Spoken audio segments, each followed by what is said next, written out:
मागील भांडणाचा राग मनात धरून तिघांना हॉकी स्टिक व लोखंडी रॉडने बेदम मारहाण केली। ही घटना वडकबाळ तालुका दक्षिण सोलापूर येथे 27 एप्रिल रोजी सायंकाळी घडली। या प्रकरणी 9 जणांविरोधात गुन्हा दाखल करण्यात आला आहे। याबाबत पोलिसांनी सांगितले की गैरकायद्याची मंडळी जमून रविवारी रात्री झालेल्या भांडणाचा राग मनात धरून फिर्यादी महानंदा गायकवाड, फिर्यादीचा मुलगा अमोल, सागर व सुनेला हाताने लाथा बुक्क्यांनी बेदम मारहाण केली। या मारहाणीनंतर शिवीगाळ, दमदाटी करीत हॉकी स्टिक व लोखंडी रॉडने मारहाण करून गंभीर जखमी केले। याच वेळी शिवीगाळ करून जीवे मारण्याची धमकी दिली।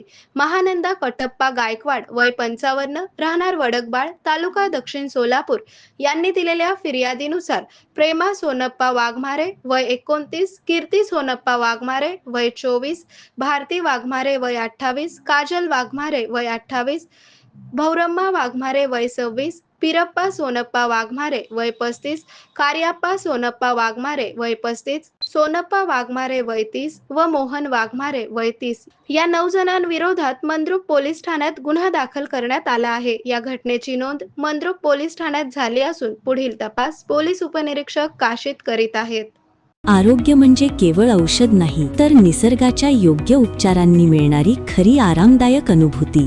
सोलापूरमध्ये निसर्गोपचाराचं विश्वासाचं नाव लिमये निसर्गोपचार केंद्र। इथे उपलब्ध आहेत विना औषध उपचार पद्धती, ॲक्युप्रेशर, ॲक्युपंक्चर, कपिंग आणि मसाज थेरपी। सर्व प्रकारच्या आजारांवर निसर्गाच्या माध्यमातून